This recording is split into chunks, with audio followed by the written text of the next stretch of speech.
ओम जय जय जय नमोस्तु नमोस्तु नमोस्तु ओम नमो अर्हन्ताणं नमो सिद्धाणं नमो ऐर्याणं नमो वज्रायाणं नमो लोये सव्वसाहूणं नमः समयसाराय स्वानुभूत्या चकासते चित्स्वभावाय भावाय सर्वभावान्तरच्छिदे वन्दितु सर्वसिद्धे ध्रुवमचलमणोवमं गतिं पत्ते वोच्छामि समयपाहुडनमोऽच्युतकेवलीभणियम् निजस्वरूप को परम रस जामे भरो अपार वंदो परमानंदमय समय सार अविकार। अध्यात्म रसिक कविवर पंडित श्री बनारसी दास जी द्वारा रचित समयसार नाटक ग्रंथ में जीव द्वार एमा त्रीजा नंबरનું કાવ્ય છે। પાઠ કરીશું। સૌથી પહેલાં જીનવાણીની સ્તુતિ છે। શું કહે છે જોઈએ આપણે। પેજ નંબર છે 26 નંબરનું પેજ છે 26। જીનવાણીની સ્તુતિ। જીનવાણી એટલે જીનેન્દ્ર ભગવાનની વાણી। શું કહેજો। जोग धरे रहे जोग सुभिन्न अनंत गुणात्म केवल ज्ञानी तासु हृदय द्रह सो निकसी सरिता सम है श्रुत सिंधु समानी याते अनंत नयातम लक्षण सत्य स्वरूप सिद्धंत बखानी बुद्ध लखे न लखे दुर्बुद्ध सदा जग माही जगे जिनवानी। શું કહે છે અહીંયા ગાડી। પહેલી 4 પંક્તિની આપણે થોડી વાત પણ કરી હતી। જોગ ધરે રહે જોગ સુ ભિન્ન। અરહંત દશા છે ને 13 ગુણસ્થાન 13મું ગુણસ્થાન મન વચન કાય યોગ છે ત્યાં। પણ એ યોગ હોવા છતાં એ યોગથી રહિત છે। સમજાય છે કે નહીં। યોગમાં જોડાતા નથી, અંદર સ્વરૂપમાં ડૂબેલા છે। કે છે ને સ્વરૂપે ડૂબેલા નમન તુજને ઓ જીનવરા। સમાવશરણ સ્તુતિમાં છે ને અનંત ભગવાનની સ્તુતિમાં ત્યાં કહ્યું છે સ્વરૂપે ડૂબેલા। એનું નામ છે જોગ ધરે રહે જોગ સો ભિન્ન અનંત ગુણાત્મ કેવલ જ્ઞાની। અનંત ગુણો પર્યાયમાં ખીલી ઉઠ્યા છે। અનંત ગુણાત્મ કેવલ જ્ઞાની તાસુ હૃદય દ્રહ સો નિકસી સરિતા સમ ભય શ્રુત સિંધુ સમાની। તાસુ હૃદય દ્રહ સો નિકસી। આનો અર્થ કલશ ટીકાકારમાં આપણે વાત કરી હતી એમ કહ્યું ભગવાનની જે વાણી છે ને એ પ્રમાણ છે ભગવાનની વાણી। ભગવાનની વાણીને દિવ્ય વાણી કહી। આપણે પંક્તિ બોલ્યા પણ હતા દિવ્ય વાણી કહી। શા માટે ભગવાનની વાણીને દિવ્ય વાણી કહી? એટલા માટે કે ભગવાનની વાણી દિવ્ય જ્ઞાનને સ્પર્શીને આવેલી છે, સર્વજ્ઞતાને અનુસરીને આવેલી વાણી છે। તમને મેં હોમવર્ક પણ આપ્યું હતું, ભૂલી ગયા છો કદાચ। પ્રત્યેગાત્મન એનો અર્થ તમને કહ્યું તો કલશ ટીકામાં તમારે જોવાનું। કલશ ટીકાની અંદર હવેથી આપણે જોઈશું। આજે પણ છેલ્લે એવું હશે તો આગળના પહેલા અધ્યાયના 5 છંદ છે ને એનો પાઠ કરીશું રોજ। આપણે 5 તારીખ સુધીમાં છે ને ઘણાના વિડીયો આવવાના શરૂ થઈ પણ ગયા છે, બરાબર। રિપીટ રોજ કરાવીશું આપણે મોટે ભાગે।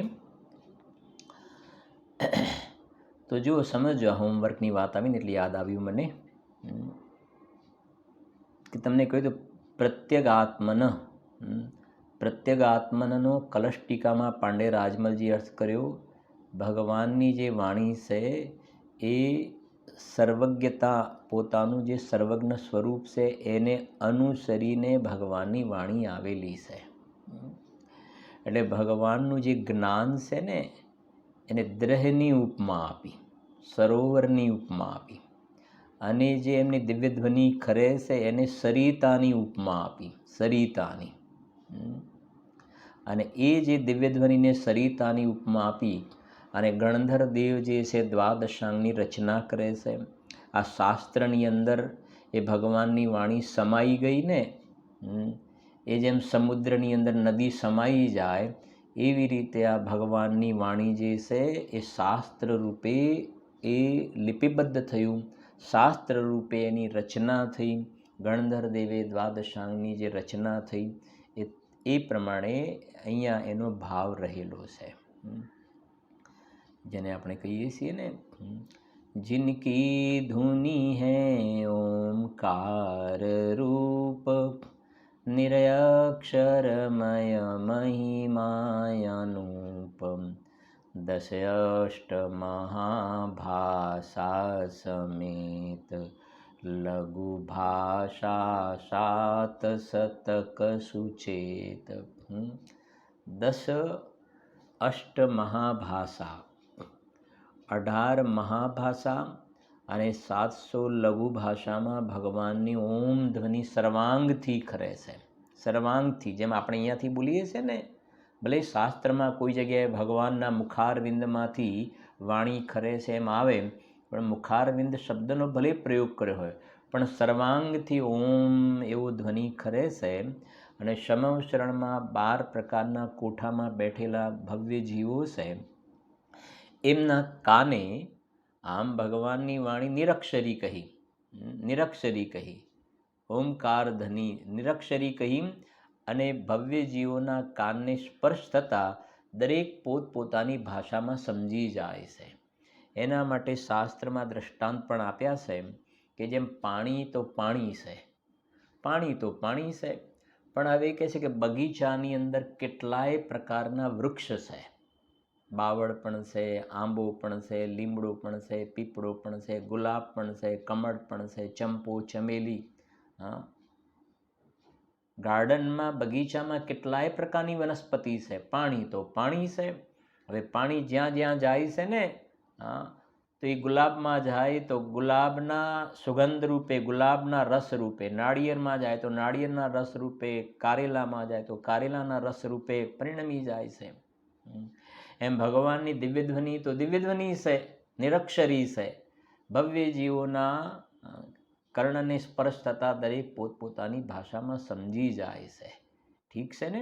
અને મુખ્ય રૂપથી ગણધર દેવની વાત કરી એટલા માટે, તીર્થંકર કી ધુનિ ગણધર ને સુની, અંગર ચેચુની જ્ઞાનમયી, સોજિનવરવાની શિવ સુખદાની, ત્રિભુવન માની પૂજ્ય ભઈ. બોલીએ છીએ ને આપણે હંમેશા. ક્યારેક હશે ત્યારે આપણે ચર્ચા કરીશું. ગણધર દેવ અંતર મુહૂર્તમાં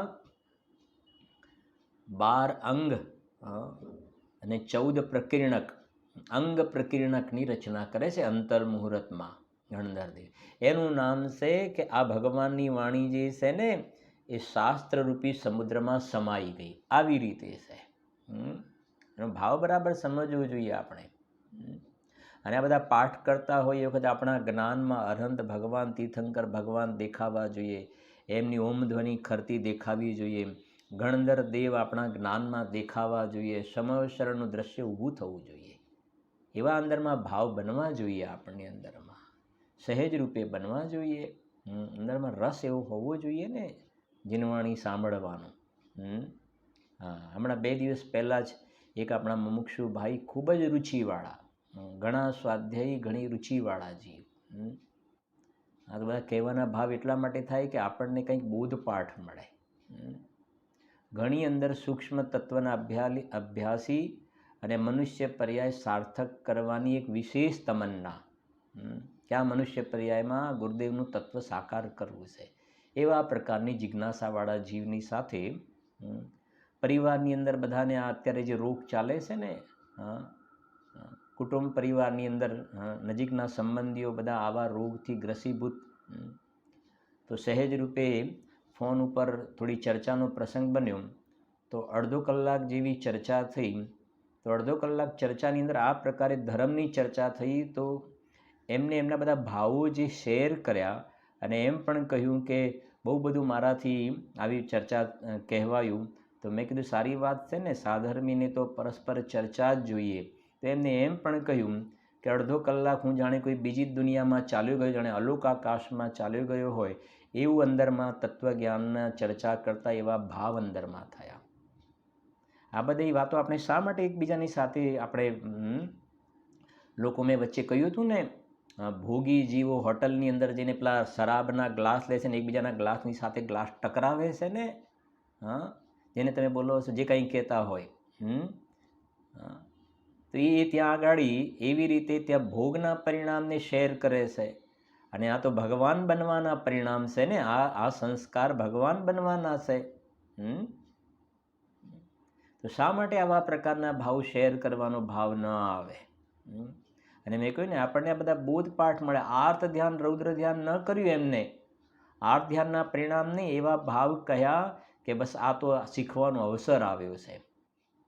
દેવ એમને કહ્યું કે દેવ પર્યાયમાં ક્યાં કોરોના હોય છે, દેવ પર્યાય તો ભોગવિલાસમાં ચાલી જાય છે.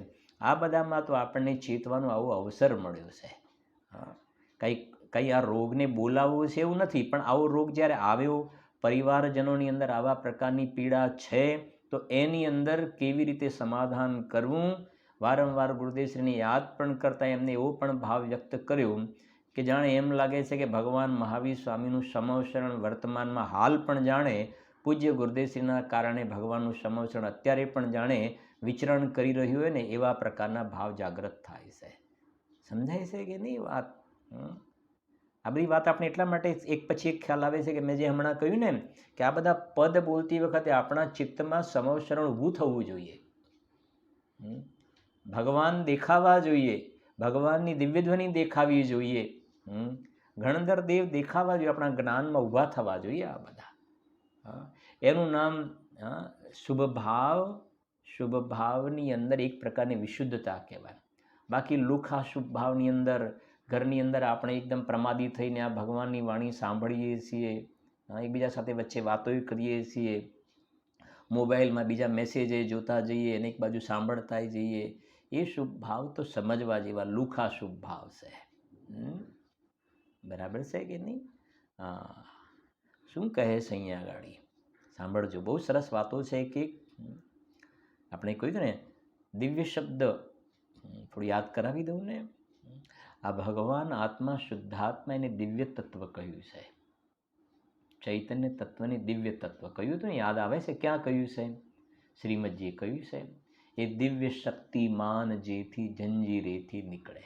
આ શક્તિમાન દિવ્ય તત્વ અને એના આશ્રય જે કેવલ જ્ઞાન પ્રગટ્યું ને પ્રવચન સારમાં કહ્યું કે એ જ્ઞાનને દિવ્ય જ્ઞાન કહેવાય. અને એને અનુસરીને જે વાણી આવીને એ વાણી જે છે એ વાણીને શું કહ્યું? તેરી દિવ્ય વાણી સદા ભવ્યમાની મહામોહ વિદ્વંસિની મોક્ષદાની. પછી શું કહ્યું? અનેકાંતમય દ્વા દશાંગી બખાની નમો લોકમાતા શ્રી જૈન વાણી. છે કે નહીં? બધા ભાવો પડેલા છે અંદરમાં. સાંભળજો હવે થોડીક આગળ વાત. એક ગુરુદેવશ્રીએ બહુ જ એક સારા દ્રષ્ટાંત આપીને વાત સમજાવી છે, ન્યાય સમજો. જે દિવ્યધ્વનિ ખરે છે ને, હવે સિદ્ધાંત સાથે સમજો. દિવ્યધ્વનિ ખરે છે એ સર્વજ્ઞ અનુસારીણી, સર્વજ્ઞ ભગવાનને અનુસરીને ભગવાનની વાણી ખરે છે. પણ એ વાણી ખરે છે, વાણીનું પરિણામ સ્વતંત્ર છે. બરાબર? થોડો વિષય થોડુંક એ જ વાતને વધારે આગળ વધારી રહ્યા. દિવ્યધ્વનિ ખરે છે એ એના કારણે સ્વતંત્ર ખરે છે. એ ભાષા વર્ગણાનું પૂદગલનું પરિણામ સ્વતંત્ર છે. એમાં ભગવાનની સર્વજ્ઞતા તો માત્ર નિમિત્ત છે. ભગવાનની સર્વજ્ઞતા શું છે? માત્ર નિમિત્ત છે. નિમિત્ત છે, એને અનુકૂળ છે. એને શું છે? આ વાણી ખરવાને આ શું છે? માત્ર સર્વજ્ઞતા અનુકૂળ છે. ખરેખર જોવામાં આવે તો સર્વજ્ઞતાના કારણે ભગવાનની વાણી ખરી છે એવું નથી. ભગવાનની જે વાણી દિવ્યધ્વનિ કરે છે એનું પરિણામ સ્વતંત્ર છે, અને આ બાજુ જે કેવલ જ્ઞાન છે એ સ્વતંત્ર છે. પણ એ બંને વચ્ચેનો સહેજ એવો નૈમિત્તિક સંબંધ છે. ગુરુદેવ શ્રી એના માટે એક દ્રષ્ટાંત આપ્યું છે, હું તમને કહેવા માગું છું. ગુરુદેવ શ્રીએ પ્રવચનમાં એમ કહ્યું કે આફ્રિકાના જંગલોમાં જે વાઘ વગેરે પ્રાણીઓ હોય છે ને, આ દ્રષ્ટાંત આપ્યું ગુરુદેવે. આ વાઘ વગેરે પ્રાણી હોય છે તો જ્યારે બધા પેલા લોકો જંગલની અંદર બધા એના પરદેશી લોકો જાય છે, એના બધા ફોટા પાડે છે ને, ફોટા પાડે છે. આ દ્રષ્ટાંત આપ્યું એમને. હવે સમજીએ દ્રષ્ટાંતને શું કહેવું છે. કે સમજો હવે કે એ ફોટો જે પડે છે ને, ફોટો પડે છે તો ફોટો જ્યાં પડે છે તો સામે જે વાઘ કે સિંહ વગેરે જે પ્રાણી છે ને, સામે જેવું છે વાઘ સિંહ એવો જ અહીંયા ફોટો પડે છે. એવું જ શું પડે છે? અહીંયા ફોટો પડે છે. હવે આ ફોટો પડે છે ને એમાં પેલો વાઘ વગેરે તો એમાં નિમિત્ત કારણ છે. ત્યાં ગુરુદેવે એમ કહ્યું કે પેલા વાઘ કે સિંહ જે છે એના પરમાણુ અહીંયા ફોટાના પરમાણુમાં આવે છે. ફોટાના ફોટો બિલકુલ એવો જ પડ્યો. આ ખાસ સમજવાનું છે. વાઘ છે તો વાઘનો, આ ન્યાય આ સમજવાનો. વાઘ છે તો વાઘનો ફોટો પડ્યો, સિંહ છે તો સિંહનો ફોટો પડ્યો. પણ આ ફોટાના જે પરમાણુ છે સ્વતંત્ર પરમાણુ છે, એ સ્વતંત્ર છે. અને એમાં અનુકૂળ શું છે? અહીંયા વાઘનો ફોટો પડે તો વાઘ અનુકૂળ છે, સિંહનો ફોટો પડે તો સિંહ અનુકૂળ. એક અનુકૂળ શબ્દ આવે છે ને એક અનુરૂપ શબ્દ. અનુકૂળ અને અનુરૂપ. તો સામે નિમિત્ત છે એને અનુકૂળ કહેવાય, અને અહીંયા ઉપાદાનમાં જે ફોટો પડે ને અનુરૂપ કહેવાય. પેલું અનુકૂળ અને આને શું કહેવાય? અનુરૂપ કહેવાય. ઠીક છે ને? હવે સમજો જરાક આગળ શું કહેવું છે. વાઘ છે ત્યાં, અહીંયા વાઘનો ફોટો પડ્યો તો વાઘના કારણે વાઘનો ફોટો નથી પડ્યો.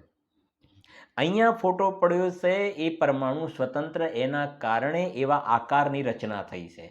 અહીંયા વાઘના આકારવાળી રચના થઈ તો આ ફોટાના પરમાણુ સ્વતંત્ર એ રૂપે પરિણમ્યા છે. એમાં નિમિત્ત છે ત્યાં આગળ. સમજાય છે કે નહીં? બસ એ કહેવું છે ત્યાં આગળ. હવે ગુરુદેવને સાથે એ પણ કહ્યું, હવે જો પેલા પરમાણુ રિયલ વાઘના પરમાણુ અહીંયા આવતા હોય, એના પરમાણુ તો એના 1000 ફોટા ખેંચવામાં આવે ને તો ધીરે ધીરે વાઘની સ્થિતિ ખતમ થઈ જશે ને. બધા પરમાણુ આ બાજુ આવવા લાગે તો સ્થિતિ ખતમ થઈ જશે એની, તો દેહ છૂટવાના પ્રસંગ આવશે. સમજાય છે ને? બસ એવી જ રીતે હવે સમજો, જેમ વાઘને અનુસરીને અહીંયા ફોટો પડ્યો એવું જ, એમ ભગવાનની દિવ્ય ધ્વનિ સમજો, એમ ભગવાનની સર્વજ્ઞતાને અનુસરીને વાણી ખરે છે. હવે સમજી ગયા ને આખી વાત, સિદ્ધાંત. ભગવાનની સર્વજ્ઞતા છે, કેવલ જ્ઞાન છે, એ કેવલ જ્ઞાનને અનુસરીને ભગવાનની ઓમ ધ્વનિ ખરે છે, એ વાણી ખરે છે.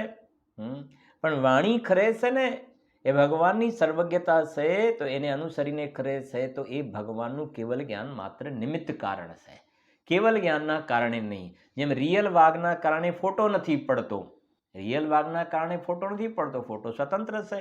એમ અહીંયા કેવલ જ્ઞાનના કારણે દિવ્યધ્વનિ નથી ખરતી. દિવ્યધ્વનિ ખરે છે, સ્વતંત્ર ખરે છે. પણ એ દિવ્યધ્વનિ ખરે છે, એ દિવ્યધ્વનિનો ફોટો જે સમજે, જે પેલો ફોટો પડ્યો, એમ આ દિવ્યધ્વનિ એ ફોટો છે. દિવ્યધ્વનિ એ શું છે? દિવ્યધ્વનિ એ ફોટો છે. કે શેનો ફોટો છે? સર્વજ્ઞતાનો ફોટો છે. ક્લિયર થાય છે વાત? પેલો રિયલ વાઘ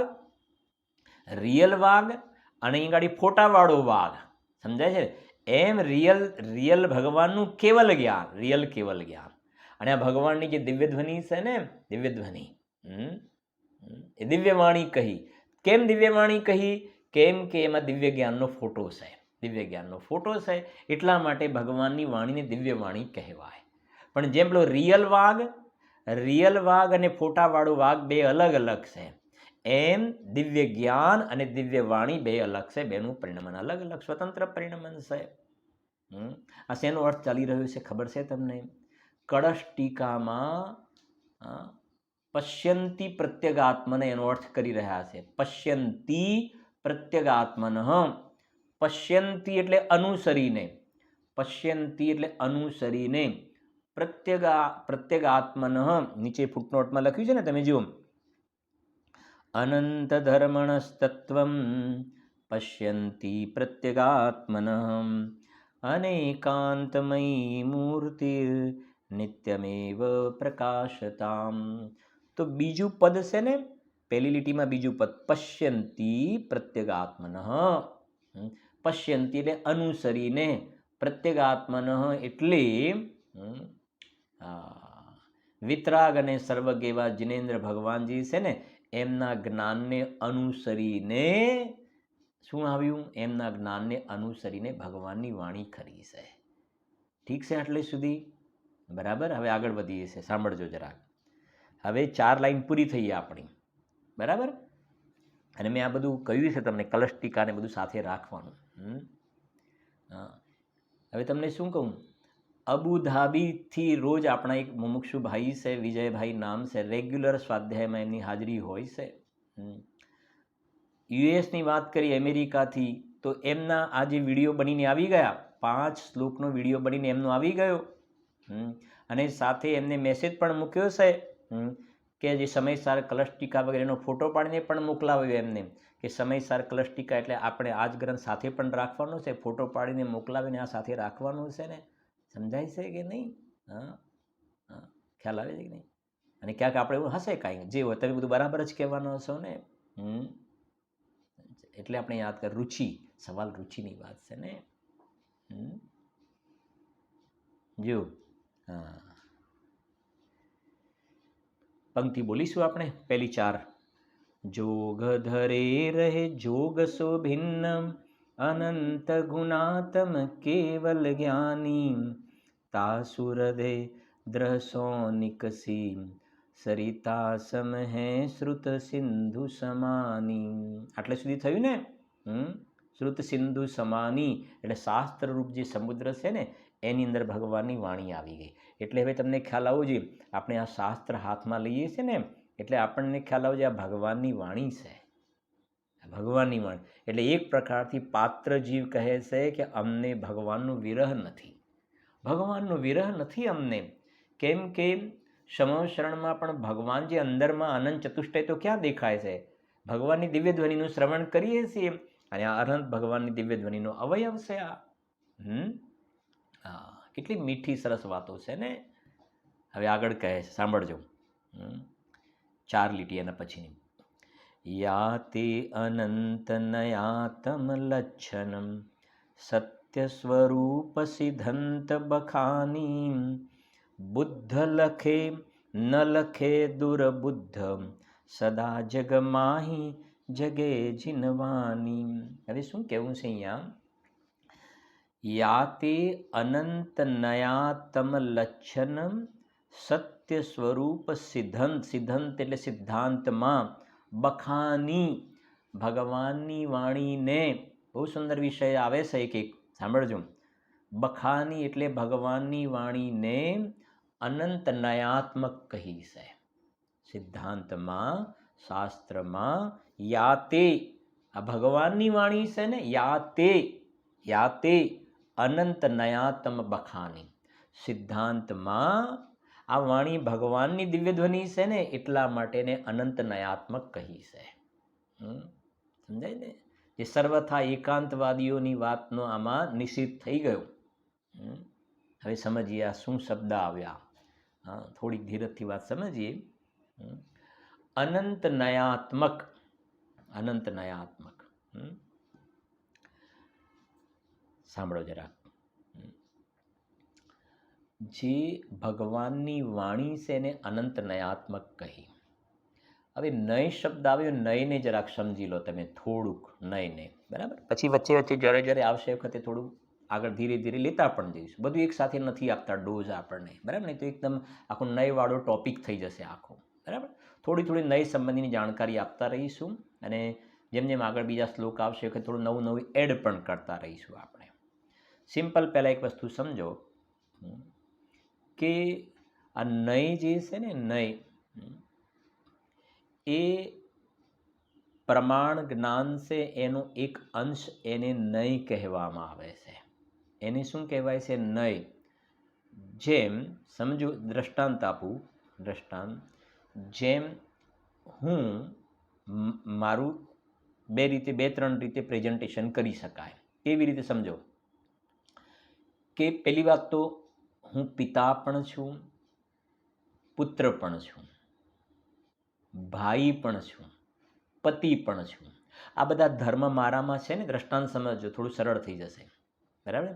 હું પિતા છું, વાત સાચી કે બરાબર છે. હું પુત્ર છું, વાત સાચી છે. હું ભાઈ છું, વાત સાચી છે. હું પતિ છું, વાત સાચી છે. હવે આ બધા ધર્મ મારામાં છે. ધર્મ એટલે યોગ્યતા. ધર્મ એટલે શું? યોગ્યતા. આપણે સમ્યક દર્શન એ ધર્મ નહીં. ધર્મ એટલે મારામાં આવી પ્રકારની યોગ્યતા છે. ચાર તો યાદ રહી ગયા ને? ચાર સરળ કરીને કહ્યા: પુત્ર, પિતા, પછી ભાઈ, પતિ. બહેન નથી કહ્યું મેં, બરાબર સમજજો. મારામાં બહેનપણાનો ધર્મ નથી. કયા આત્મામાં કયા ધર્મ હોય ખ્યાલ આવે ને? આત્મામાં, હવે સમજાય, આત્મામાં નિત્ય, અનિત્ય, એક, અનેક, ભેદ, અભેદ, જ્ઞાન, દર્શન, ચારિત્ર, સુખ, એ બધા ધર્મ આત્મામાં હોય. પણ પછી હું જોડે બોલું કે સ્પર્શ, રસ. તો જેમ મારામાં બહેનનો ધર્મ નથી, મારામાં ભાભી નણંદનો ધર્મ નથી, એવી રીતે આત્મામાં, સમજો, આત્મામાં સ્પર્શ, રસ, ગંધ, વર્ણ, એ બધો ધર્મ આત્મામાં નથી. સાંભળજો શાંતિથી. આત્મા અનંત ધર્માત્મક છે. શું કહ્યું? અનંત ધર્માત્મક, સર્વ ધર્માત્મક નહીં. બેમાં ફરક લાગે છે? અનંત ધર્માત્મક ને સર્વ ધર્માત્મક. આત્મામાં અનંત ધર્મ છે. આ બીજા નંબરનો કલશ છે ને, નીચે લખી જો, અનંત ધર્મણસ તત્વમ. અનંત ધર્મણસ તત્વમ.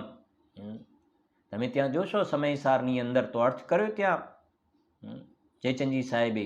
અનંત ધર્મણસ તત્વમ એટલે આ આત્મા જે છે ને, આત્મા એ અનંત ધર્મોને ધારીને રહેલો છે. ધીરજથી એક વાત સમજતા જજો.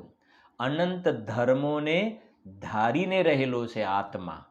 ઠીક છે? પછી દ્રષ્ટાંત પાછું યાદ કરાવું છું, પિતા પુત્ર વાળું. બરાબર?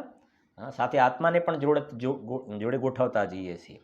સમજો કે આત્મામાં અનંત ધર્મો રહેલા છે. સર્વધર્મ નહીં, સર્વધર્માત્મક નહીં. કેમ કે આત્મામાં સ્પર્શ, રસ, ગંધ, વર્ણ વગેરે ક્યાં છે? સર્વધર્માત્મક ન કહેવાય, અનંત ધર્માત્મક કહેવાય. હવે ધર્મ શબ્દનો અર્થ જરા સાંભળો. ત્યાં સમયસારમાં લખ્યું છે. બધા ગ્રંથ સાથે નથી ખોલાવતો અત્યારે, તમે વાંચજો.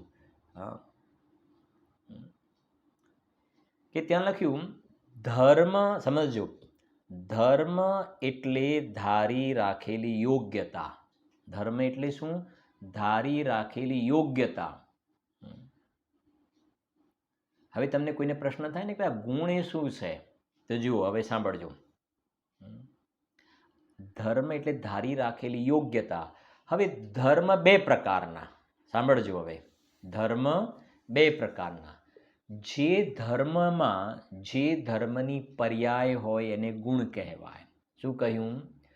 જે ધર્મની પર્યાય હોય એને ગુણ કહેવાય. હું તમારી સામે જુઓ, સરળ કરીને એકદમ કરું છું એટલે સમજજો. આવું પહેલાં બોલું છું ને પછી આવું પણ બોલીશ. બરાબર? બે હાથ મારા દેખાય છે ને? સાંભળજો. આત્માના ધર્મ બોલું છું, પહેલાં આત્માના ધર્મ. એમાંથી ગુણ કોને કહેવાય અને ખાલી ધર્મ કોને કહેવાય? બરાબર? તમને ખ્યાલ આવી જશે 1 મિનિટમાં. સાંભળજો. જ્ઞાન, દર્શન, શ્રદ્ધા, ચારિત્ર, વીર્ય. બરાબર? પછી બીજું બોલું છું, નિત્ય, અનિત્ય, એક, અનેક, ભેદ, અભેદ. બરાબર છે ને? આ બધા ધર્મો આત્મામાં રહેલા છે. આત્મામાં જ્ઞાન છે કે નહીં? છે. દર્શન છે કે નહીં? કે છે. શ્રદ્ધા છે કે નહીં? કે છે. ચારિત્ર છે કે નહીં? છે. કે વીર્ય છે કે નહીં? છે. આત્મા નિત્ય છે કે નહીં? કે હા. અનિત્ય છે? હા. ભેદ છે? હા. અભેદ છે? હા. એક રૂપ કે હા. અનેક રૂપ કે હા. આ બધા ધર્મો આત્મામાં છે કે નહીં? આ બધા ધર્મો આત્માએ ધારી રાખેલા છે. બધા ધર્મ. પણ હવે આ બધા ધર્મ આત્માએ ધારી રાખેલા છે ને, એમાં મેં આ બે હાથ અલગ બતાવે એટલા માટે. આ બાજુના જે ધર્મ બતાવ્યા ને, જ્ઞાન, દર્શન, ચારિત્ર, શ્રદ્ધા, વીર્ય એ બધાની શું હોય? આ બધાની પર્યાય હોય, જ્ઞાનની પર્યાય હોય. મતિ જ્ઞાન, શ્રુતિ જ્ઞાન, અવધિ જ્ઞાન, મન પર્ય જ્ઞાન, કેવલ એ જ્ઞાન ગુણની શું થઈ? પર્યાય. એ પર્યાય થઈ. અને જે ધર્મની પર્યાય હોય, જે ધર્મ તો બધાના માટે કોમન શબ્દ આવી ગયો, પણ હવે ધર્મમાંથી ગુણ નીકળે છે. ધર્મમાંથી શું નીકળે છે? ગુણ નીકળે છે. એટલે ગુરુદેવના પ્રવચનમાં છે ગુણને ધર્મ કહેવાય. ગુણને શું કહેવાય? ધર્મ કહી શકાય. કેમ? કેમ કે જે ધર્મની પર્યાય હોય એને શું કહેવાય? ગુણ કહેવાય. તો જ્ઞાન ગુણની પર્યાય છે કે નહીં? કે હા, મતિ, શ્રુત, અવધિ, મન, પર્યાય, કેવલ જ્ઞાન. બરાબર ને? દર્શન ગુણની પર્યાય ચક્ષુ દર્શન, અચક્ષુ દર્શન, અવધિ દર્શન, કેવલ દર્શન એ પર્યાય છે. શ્રદ્ધા ગુણમાં સમ્યક દર્શન, મિથ્યા દર્શન. ચારિત્ર ગુણની અંદર દેશ ચારિત્ર, સકલ ચારિત્ર, યથાખ્યાત ચારિત્ર બોલીએ છીએ ને, એ બધી પર્યાય છે. વીર્ય ગુણની પણ પર્યાય છે. એ બધી પર્યાય છે. એટલે એને ગુણ કહેવાય. એ ધર્મ એવા છે કે જેની પર્યાય હોય. હવે આ બાજુ નિત્ય, અનિત્ય, એની પર્યાય ના હોય. એની શું પર્યાય ના હોય? અરે આજે કહે ને નિત્ય અનિત્ય, નિત્ય અનિત્ય, આને ધર્મ યુગલ કહેવાય. ધર્મના યુગલ કહેવાય. પેલા જે ધર્મ છે એને ગુણ કહેવાય. પેલા ધર્મને શું કહેવાય? ગુણ કહેવાય. અને આ અમુક ધર્મ એવા છે કે જે યુગલમાં હોય. ધર્મ યુગલમાં હોય. જાણે બંને કહેવાય ને એકબીજાથી વિરુદ્ધ પ્રતીત લાગે ને. નિત્ય કહ્યું તો સામે અનિત્ય. એ તો કહ્યું ને પરસ્પર વિરુદ્ધ પ્રકાશિત થવાવાળા બે ધર્મ, એને અનેકાંત કહેવામાં આવે છે. અનેકાંતની વ્યાખ્યા કરીને વસ્તુમાં વસ્તુપણાની નિપજાવનારી પરસ્પર વિરુદ્ધ પ્રતીત થવાવાળી બે શક્તિઓનું એક સાથે પ્રકાશિત થવું એને અનેકાંત કહે છે. પરિશિષ્ટમાં સમયસારમાં છેલ્લે પરિભાષા લખી, ત્યાં ડેફિનેશન કહી. વસ્તુમાં વસ્તુપણાની નિપજાવનારી પરસ્પર વિરુદ્ધ પ્રતીત થવાવાળી, વિરુદ્ધ છે નહીં, પરસ્પર વિરુદ્ધ પ્રતીત થવાવાળી બે વિરુદ્ધ શક્તિઓનું એક સાથે પ્રકાશિત થવું. એક સાથે પ્રકાશિત થવું એટલે એક સાથે વસ્તુમાં રહેવું. તો આત્મામાં નિત્યપણાનો જે વખતે ધર્મ છે એ વખતે અનિત્યપણાનો ધર્મ છે કે નહીં? એક જ આત્મા જે વખતે નિત્ય છે એ વખતે અનિત્ય છે કે નહીં? આ નિત્ય પણ છે ને અનિત્ય પણ છે, ભેદરૂપ પણ છે ને અભેદરૂપ પણ છે. દ્રવ્ય દૃષ્ટિથી જોવામાં આવે તો નિત્ય છે, અભેદ છે. સમજાય છે કે નહીં? તે કઈ દ્રષ્ટિથી તમે જોવો છો? નિત્ય પણ છે, અનિત્ય પણ છે, ભેદરૂપ પણ છે, અભેદરૂપ પણ છે, એક રૂપ પણ છે, અનેક રૂપ પણ છે. તો આત્મામાં આવા પરસ્પર વિરુદ્ધ પ્રતીત થવાવાળા એવા જે એને ધર્મ શું કહેવાય છે? ધર્મ યુગલ. ધર્મ યુગલ. અને પેલા ધર્મને શું કહેવાય છે? ગુણ. પેલા ધર્મને ગુણ કહેવાય અને આ ધર્મને યુગલિયા, જોડકા. બરાબર છે આટલે સુધી? હવે સમજો જરા. આત્મામાં આવા અનંત ધર્મ છે. ઠીક છે ને? જેમ દ્રષ્ટાંત આપ્યું ને કે મારામાં બધા ધર્મ કહ્યા, પણ મેં કહ્યું ને નણંદનો ધર્મ, ભાભીનો, બહેનનો એ મારામાં નથી. એટલા માટે મેં લગાવ્યું કે આત્મા અનંત ધર્માત્મક છે, સર્વધર્માત્મક નથી. જો સર્વધર્માત્મક કહો તો પછી એનામાં સ્પર્શ, રસગંધ, વર્ણ પણ માનવા પડે. બરાબર છે કે નહીં? ત્યાં અસ્થિ નાસ્તિ વાળું અનેકાંત લાગશે. આત્મામાં આ બધા ગુણોની અસ્થિ છે, પણ સ્પર્શ, રસગંધ, વર્ણની શું છે? નાસ્તિ છે. એવું અસ્થિ નાસ્તિ અનેકાંત લાગશે. હવે જુઓ, આ બધા ધર્મો મારામાં મેં કહે ને 4 બતાવ્યા, એ મારામાં છે. એ આખી વસ્તુ થઈ ગઈ પ્રમાણની વસ્તુ થઈ ગઈ. શું થઈ ગઈ? પ્રમાણ. હવે નય લગાવીએ છીએ આપણે. નય સમજવું છે? નય તો પ્રમાણ દ્વારા ગ્રહણ કરેલી વસ્તુના, પ્રમાણ દ્વારા જે ગ્રહણ કરેલી વસ્તુ એમાંથી કોઈ એક અંશને ગ્રહણ કરવા વાળો જ્ઞાનનો અંશ એને નય કહેવાય. પ્રમાણ દ્વારા કોઈ એક વસ્તુને ગ્રહણ કરી, બરાબર? પ્રમાણ દ્વારા. અને એ વસ્તુને ગ્રહણ કરીને એમાં કેટલાય પ્રકારની કેરેક્ટરિસ્ટિક છે, કેટલાય પ્રકારના ગુણધર્મો છે. જેમ બતાવ્યું ને કે મારામાં કેટલાય પ્રકારના ગુણધર્મ છે. વક્તા પણ છું, શ્રોતા પણ છું, એ પણ લાગશે ને ત્યાં આગળ. કેટલાય પ્રકારની ધર્મ છે. હવે આ આખો પ્રમાણનો વિષય થઈ ગયો. દ્રષ્ટા પ્રમાણનો વિષય. હવે એમાંથી તમે એક ધર્મને મુખ્ય કરો. એક ધર્મને મુખ્ય કરો તો એક ધર્મને મુખ્ય કર્યું એ નય થઈ ગયું. પ્રમાણ દ્વારા ગ્રહણ કરેલી વસ્તુમાંથી કોઈ એક અંશને ગ્રહણ કરવાવાળો જ્ઞાનનો અંશ એને નહીં કહેવાય. હવે હું તમને ક્લિયર કરું કે મારા પુત્રની અપેક્ષાએ હું પિતા છું. સમજાય છે ને? તો મારામાં એક પિતાપણા નામનો ધર્મ છે, એક પુત્રપણાનો ધર્મ છે. તો એક એક ધર્મને આખી વસ્તુને ગ્રહણ કરવા વાળું તો પ્રમાણ છે. ત્યાં કથનચિત શબ્દ લાગે. કયો શબ્દ લાગે? કથનચિત. કથનચિત એટલે કોઈ અપેક્ષાએ. શાદ, વાદ, આ બધા શબ્દો અગત્યના છે. આ બીજા કલશમાં એટલે આ ત્રીજા નંબર અને પછી આગળ 5મા નંબરના શ્લોકમાં આની ચર્ચા આવશે પણ ખરી. બરાબર? થોડું મોટા રૂપમાં ખ્યાલ આવે ને અત્યારે. કથનચિત, કથનચિત એટલે કોઈ અપેક્ષાએ. કોઈ અપેક્ષાએ, જેને શાદ વાદ. શાદ વાદ. શાદ એટલે કોઈ અપેક્ષાએ અને વાદ માને કહેવું. કોઈ અપેક્ષાએ કહેવું. તો બોલો, હું સમજો, કોઈ અપેક્ષાએ પિતા પણ છું, કોઈ એટલે કથનચિત બોલું છું એના માટે. કથનચિત પિતા પણ છું, કથનચિત પુત્ર પણ છું, કથનચિત ભાઈ પણ છું, કથનચિત પિતા છું. ઓકે, કાંઈ વાંધો નથી. આ પ્રમાણનું કથન થઈ ગયું. પ્રમાણનું કથન. કોઈ અપેક્ષાએ. પ્રમાણમાં મુખ્ય ગૌણ ના હોય. પ્રમાણમાં એકને મુખ્ય કરો અને બીજા ગૌણ કરો એવું નહીં. હું પિતા પણ છું, પુત્ર પણ છું, ભાઈ પણ છું, સમજાય છે ને, પતિ પણ છું, એમાં મુખ્ય ગૌણ નહીં. પણ એમાંથી કોઈ એક ધર્મને તમે હાઇલાઇટ કરો છો તો એ નય થઈ ગયું. અને નય તમે લગાવ્યો ને એટલે મુખ્ય થઈ ગયું અને બાકીના ધર્મ ગૌણ થઈ ગયા. કેવી રીતે? મારા પુત્રની અપેક્ષાએ, એ અપેક્ષા લગાવી. પ્રમાણમાં અપેક્ષા નહીં લગાવાય. પ્રમાણના કથનમાં, પ્રમાણના કથનમાં અપેક્ષા નહીં લગાય. સમજાય છે કે નહીં? એમાં તેમજ કોઈ અપેક્ષાએ, કોઈ અપેક્ષાએ પિતા પુત્ર, કોઈ અપેક્ષાએ. અને જ્યારે અપેક્ષા ખોલવામાં આવે તો નય થઈ ગયું અને એક જ ધર્મને પકડશે. નય એક ધર્મને પકડશે. પ્રમાણ સર્વગ્રાહી છે. પ્રમાણ શું છે? સર્વગ્રાહી. અને નય છે અંશગ્રાહી છે. નય શું છે? અંશગ્રાહી. એક અંશને મુખ્ય કરશે. એટલે કહે ને, પિતાની પુત્રની અપેક્ષાએ હું શું? પુત્રની અપેક્ષાએ હું પિતા જ લાગશે ત્યાં. નયથી જ્યારે પ્રેઝન્ટેશન કરીએ ને ત્યારે જ લાગે. જોર કરીને. બસ, પુત્રની અપેક્ષાએ હું પિતા જ છું.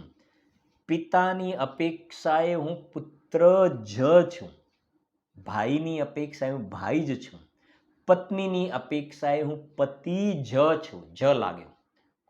કોઈ એક પોઈન્ટ ઓફ વ્યૂ કહી રહ્યા છીએ આપણે. એટલે નય અને ત્યાં જ શબ્દનો પ્રયોગ થયો.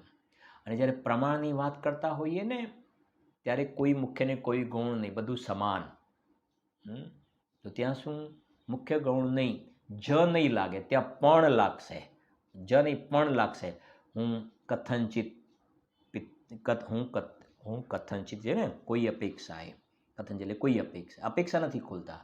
હું કોઈ અપેક્ષાએ પુત્ર પણ છું. પુત્ર જ નહીં, હું કોઈ અપેક્ષાએ કથનચિત પુત્ર પણ છું, કથનચિત પિતા પણ છું, કથનચિત ભાઈ પણ છું, કથનચિત પતિ પણ છું. તો પણ લાગ્યો ત્યાં આગળ. અપેક્ષા નથી ખોલીને, પણ લાગ્યું.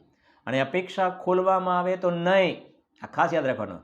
પ્રમાણની અંદર કોઈ અપેક્ષા નથી ખોલવામાં આવતી એટલે પણ લાગે છે.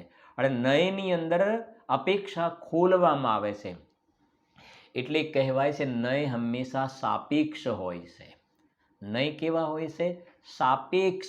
સાપેક્ષ એટલે અપેક્ષા સહિત. નય સાપેક્ષ, અપેક્ષા સહિત હોય છે. નિરપેક્ષ નયને મિથ્યા નય કહેવાય.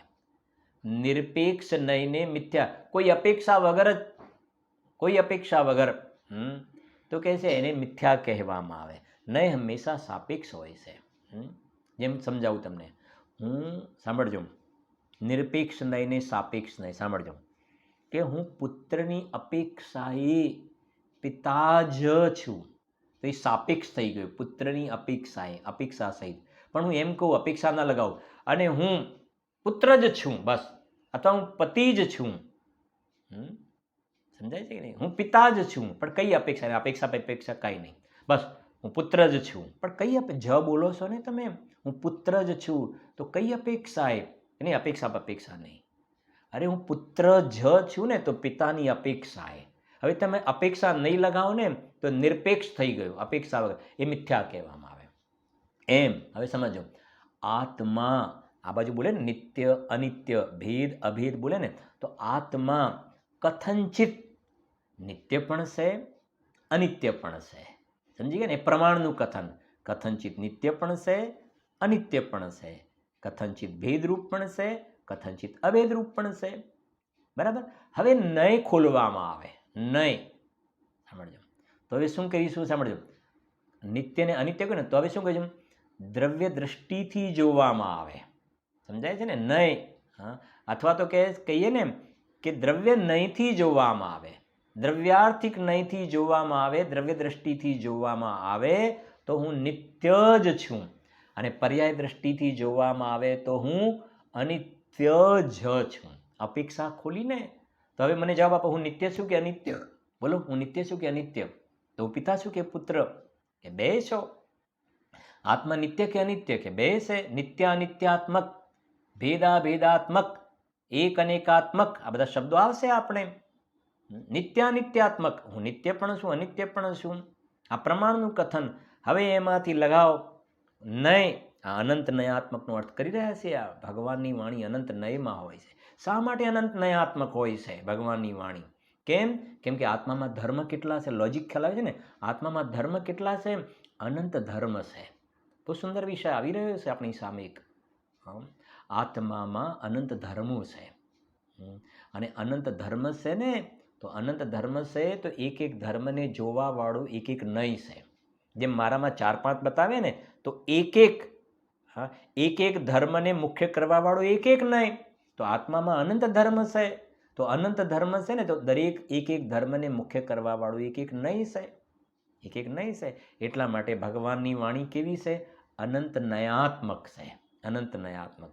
શ્રીમદજી એક બહુ સરસ કહી છે ને પંક્તિ, અનંત અનંત ભાવ ભેદથી ભરેલી જાણી, અનંત અનંત નય નિક્ષેપે વ્યાખ્યાની છે. લખ્યું છે કે નહીં? અનંત અનંત ભાવ ભેદથી ભરેલી જાણી, અનંત અનંત નય નિક્ષેપે વ્યાખ્યાની છે. આગળ જતા પણ લખ્યું એમને, ઉપમા આપ્યાની જેને તમારા ખવી તે વ્યર્થ, આપવાથી નિજમતી મપાઈ મેં જાણી છે. અહો રાજચંદ્ર બાળ ખ્યાલ નથી પામતાએ, જીનેશ્વર વાણી જેણે જાણી તેણે જાણી છે. કેટલા સરસ ભાવ લખ્યા છે. આ ભાવ પડે છે કે નહીં? અનંત અનંત નય નિક્ષેપ એ વ્યાખ્યાની છે. નયનો વિષય નિક્ષેપ કહેવાય. અને ઉપમા આપ્યાની જેને તમા રાખવી તે વ્યર્થ છે. એની ભગવાનની વાણીને ઉપમા ન આપી શકાય. કોની ઉપમા આપશો? તો કેટલું સરસ લખ્યું, આપવાથી નિજમતી મપાઈ મેં માની છે. ભગવાનની વાણીની હું ઉપમા આપવા ગયો ને, તો એમાં ભગવાનની વાણીની ઉપમા તો હું ન આપી શક્યો, પણ એમાં મારી બુદ્ધિની કિંમત થઈ ગઈ. એમાં મારી મતિનું માપ નીકળી ગયું કે તમારી મતિ ઓછી છે, એમ કહીને મહિમા ગાયો છે. અહો રાજચંદ્ર, પછી બાળ ખ્યાલ નથી પામતા. બાળ માને અજ્ઞાની જીવોને આ જીનવાણીની શું કિંમત હોય છે. એ તો ફ્રન્ટ પેજ ઉપર જીનવાણી 50 રૂપિયા, અરે પડતર કિંમત આટલી, અને આટલી કિંમત, વેચાણ કિંમત આટલી. એ કહે છે કે અહો રાજચંદ્ર બાળ ખ્યાલ નથી પામતાઈ, જીનેશ્વર વાણી જેણે જાણી એને જાણી છે. જેને એનો મહિમા આવે છે એને ખ્યાલ આવે છે. ગુરુદેવ કેવા ઉછળે છે, અહો અમૃતચંદ્ર આચાર્ય દેવે પંચમ કાલમાં અમૃત રે લાવ્યા છે. આ સમયસાર ગ્રંથ રાજી છે, એ તો ભગવાનના વિરહ ભૂલાવ્યા છે. આ તો ભરત ક્ષેત્રનું ભગવાન છે.